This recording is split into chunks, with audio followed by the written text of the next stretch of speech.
जनाशलाकया चक्षुरुन्मिलितमेन तस्मै श्री गुरुवे नमः। श्री चैतन्य मनोभीष्टं स्थापितमेन भूतले स्वयं रूपा कदा मह्यं ददाति स्वपदान्तिकं।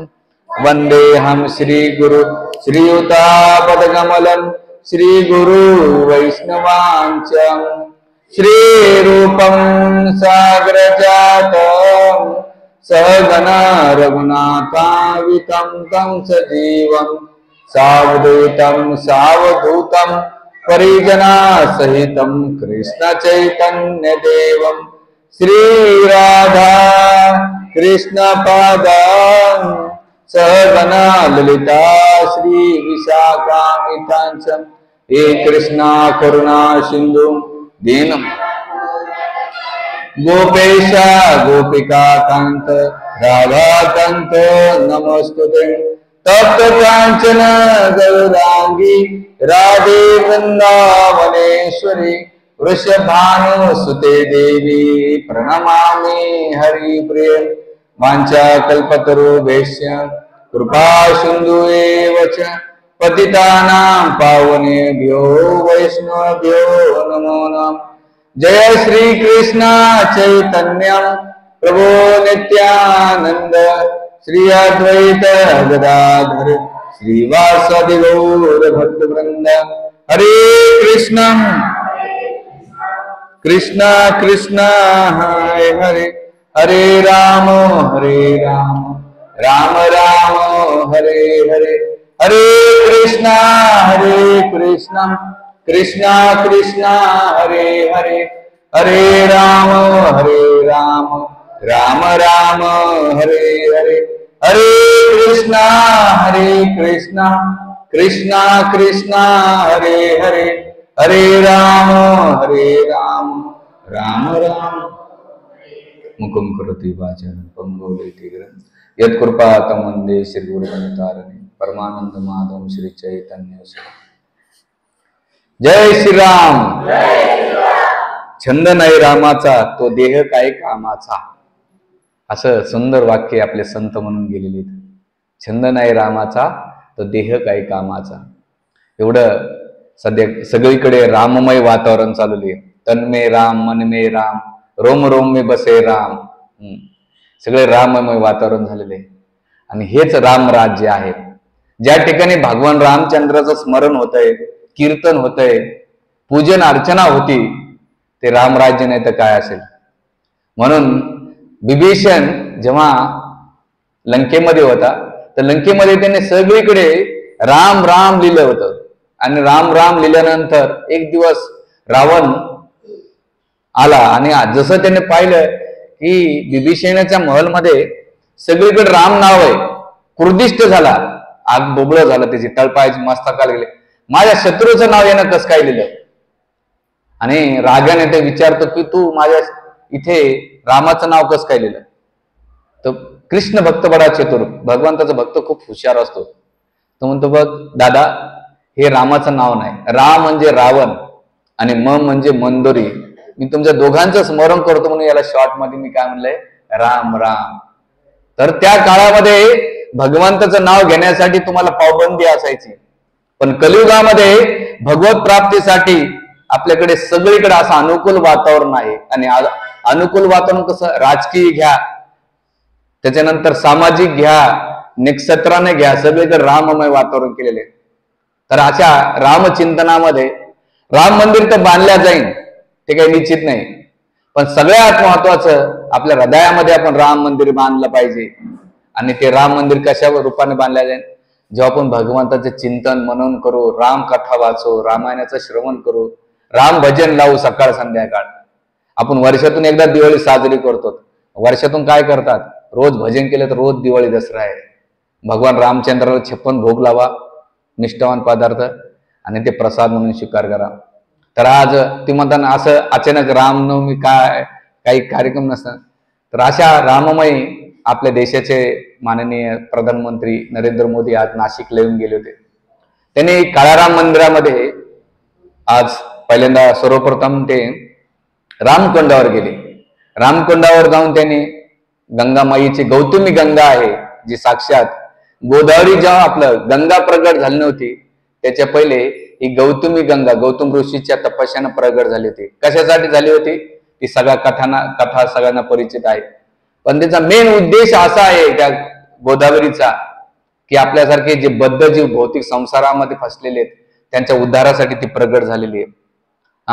आणि म्हणून पापाचं प्रक्षालन करण्यापेक्षा ती आपल्याला भगवंताकडे कसं तिचा वेग तिच्या वेगांमध्ये तिच्या प्रवासामध्ये कितीतरी खडतर आले पण त्या मोठ्या डोंगर पर्वताला बाजूला सारून नाही का ती समुद्राला मिळते तसं आपल्याला गोदावरी शिकवते. आपल्या जीवनामध्ये काही चढी चढ उतार येत राहतील जात राहतील पण आपली मती आपली बुद्धी आपली चेतना निरंतरपणे भगवान रामचंद्राच्या चरणापाशी गेलं पाहिजे हे आपल्याला म्हणून अशा गोदावरीचा वर्णन विशेष करून जे हरिशौरी बाबा आहेत त्यांनी कृष्ण रसायन नामक ग्रंथ लिखाण केलाय.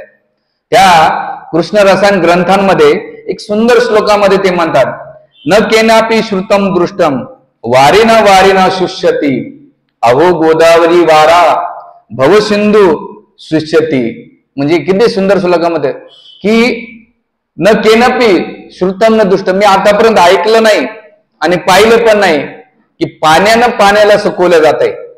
एक पाणी दुसऱ्या पाण्याला सुकवू शकत नाही पण अहो गोदावरी वारा अरे अहो किती भाग्य महान गोदावरी वारा म्हणजे हे गोदावरीचं जल भवसिंधू शिष्यती गोदावरीचं पाणी जरी स्वीकार केलं त्याचं प्राशन केलं त्याच्यामध्ये स्नान केलं तर भवसिंधू मध्ये आपण जे डुक्कळ्या खातोय भवसिंधू मध्ये बुडतोय तर त्याच्यामध्ये सुद्धा नाही का ते भवसिंधूचा जे सागर आहे त्याला सुकून टाकण्याच्या ताकद कशामध्ये गोदावरी मैयामध्ये.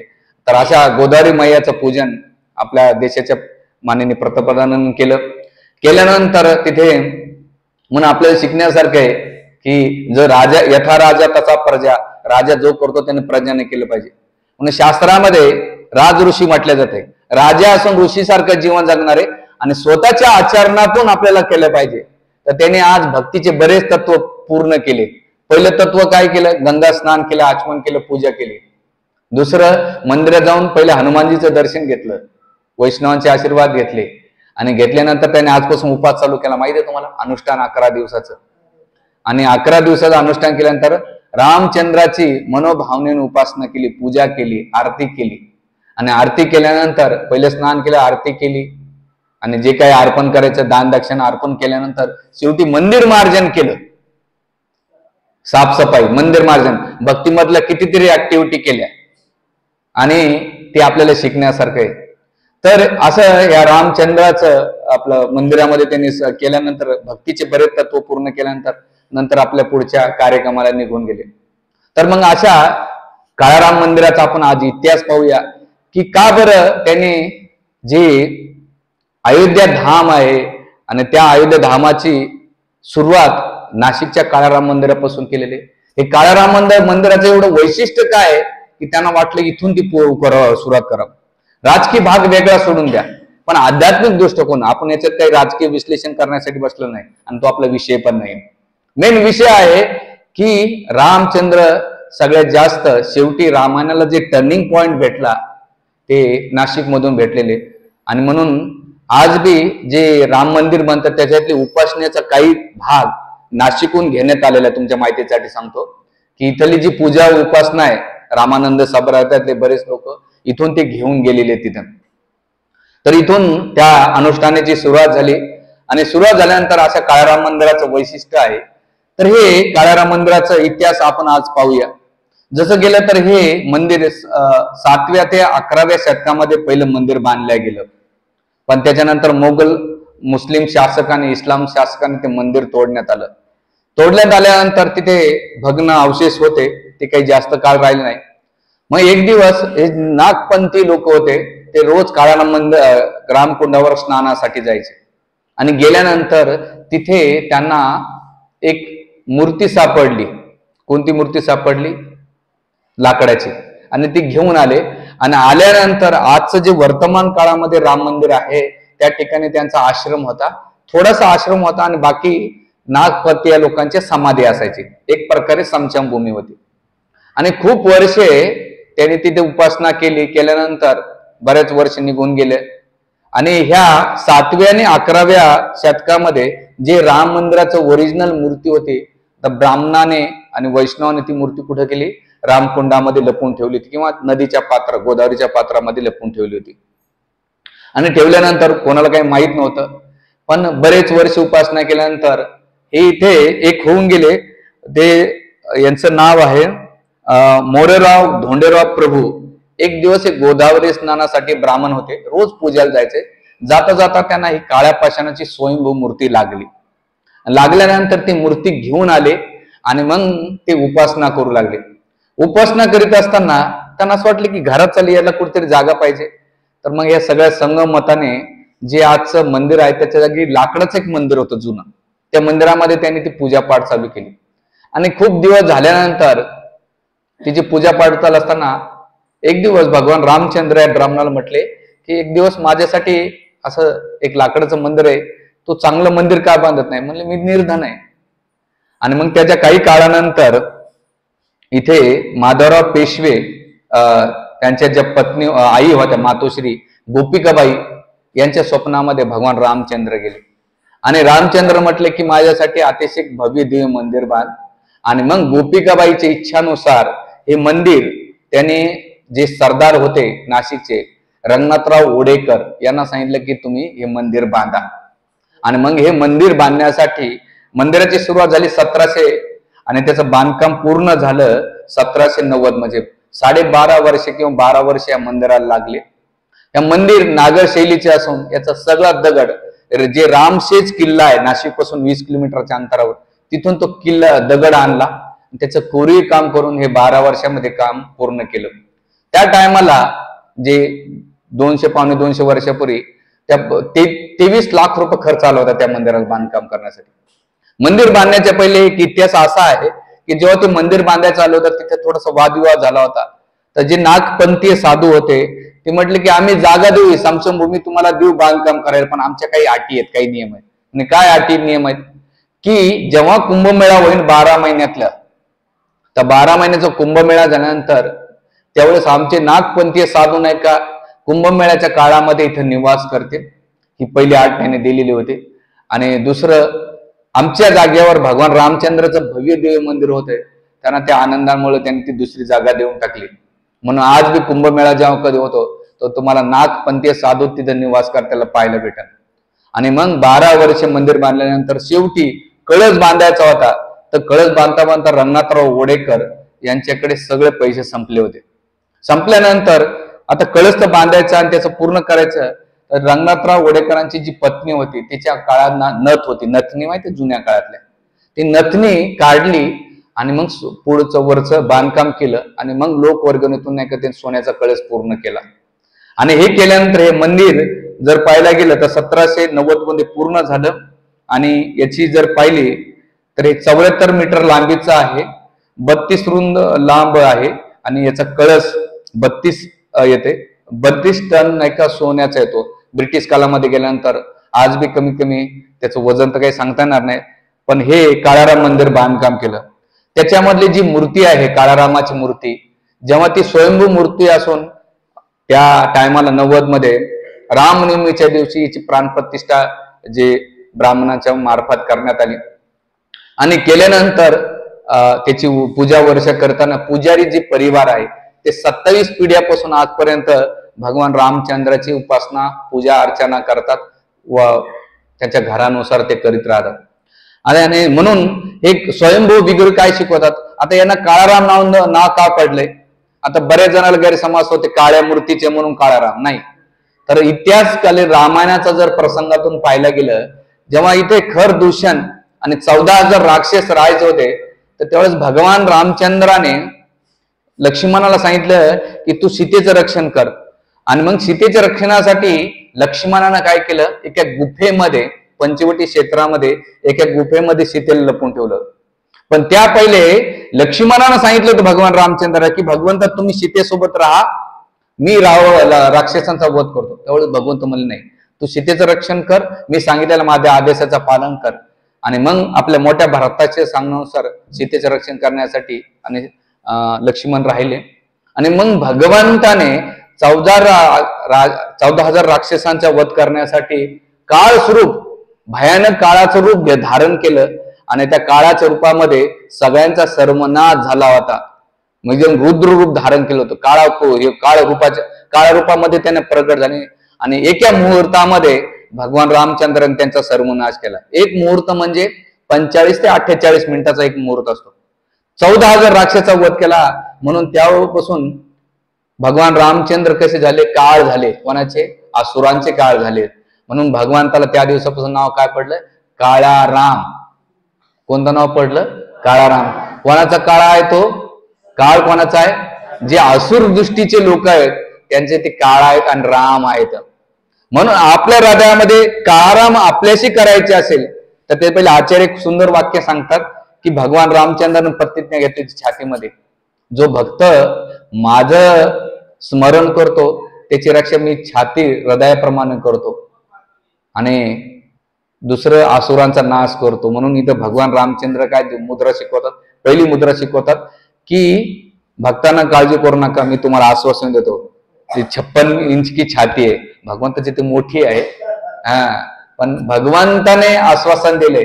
आणि दुसरं मुद्रेचं लक्षण आहे रामचंद्राचं, जो कोणी माझ्या चरण कमलाचा आश्रय घेतो. बघा, डावा जो हात आहे भगवान रामचंद्राचा तो चरण कमलाकडे आहे आणि उजवा हात आहे तो हृदयावर आहे. भगवंत हे शिकवतात, जो कोणी माझ्या चरण कमलाचा आश्रय घेतो त्याचं स्थान माझ्या हृदयामध्ये असतंय.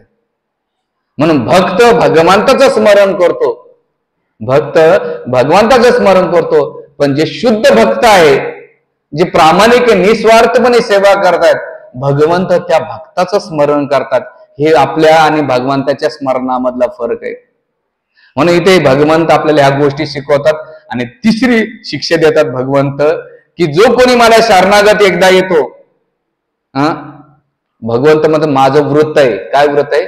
मी तुमचं रक्षण करतो, त्याचा पुन्हा कधी नाश होत नाही. आश्वासन देतात. जो शरणागत भक्त आहे त्या शरणागत भक्ताला पूर्ण भगवंत अभय प्रदान करतात. म्हणून भगवंत अशा मुद्रेमध्ये काळाराम मंदिरात राहतात. तर अशा काळाराम मंदिराचं वर्णन इथे केलं जाते. तर आपण बी रामनवमीला आपलं इकडे जाऊ शकलो नाहीत कुठे अयोध्येला, पण मनाला तिथे जाऊ शकतो आणि शरीराने नाशिकला जाऊ शकतो आणि भगवान रामचंद्राचं आपण दर्शन घेऊ शकतो. ह्या राम मंदिराचं वैशिष्ट्य असं आहे की तिथले जे 84 खांब आहेत ना आजूबाजू आतमध्ये, ते 84 लक्ष योनीचं प्रतीक आहे. आपल्याला 84 लक्ष योनी फिरल्यानंतर मनुष्य देह भेटतो. त्यामुळे ते खांब शिकवतात की जेव्हा तुम्ही खांबाकडे बघतात ना, अरे बाबांनो 84 लक्ष योनी भेटल्यानंतर तुम्हाला मनुष्य देह भेटलाय, आता तरी तुम्ही रामचंद्राची उपासना करा. त्यासाठी ते 84 खांब आहेत.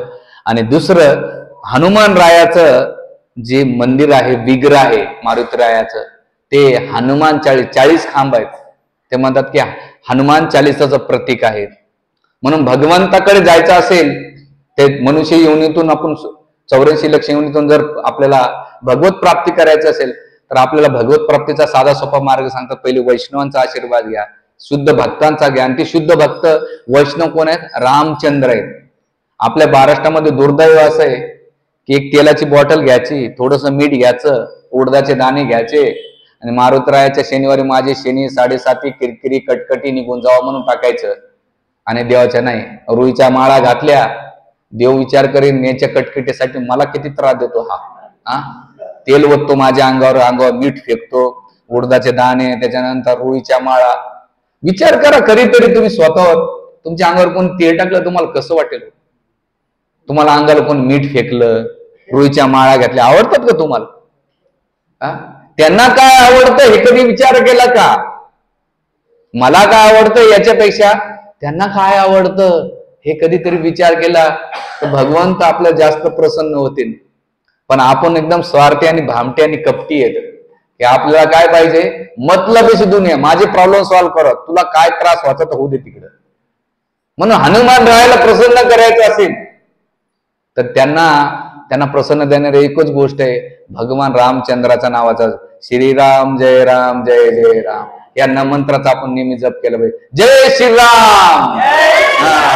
जेव्हा कधी असलं आपण सकाळचा हनुमानाच्या मंदिरात गेला, एक माळा घ्यायचा, मी रिक्वेस्ट करेन इथं आमच्या काकडे बाबांनी इथं माळा ठेवा आणि कोणी येईन ना नुसत्या घंटा वाजवू नका, या 2 मिनिटं बसा आणि राम आपलं श्रीराम जय रामचा माळा करा. मोबाईलवर किती गप्पा मारत बसतो आपण, मी टोमणे मारत नाही, पण आपण इथं त्यांना प्रसन्न करायचं लगेच प्रसन्न होते.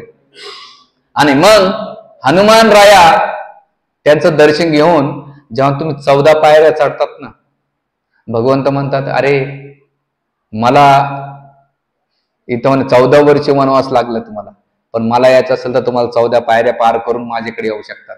तुम्हाला मी सुलभ आहे तुमच्यासाठी, या दर्शन घ्या. आणि दर्शन घेतल्यानंतर तिथे 3 विग्रह आहेत. कोणते 3 विग्रह आहेत?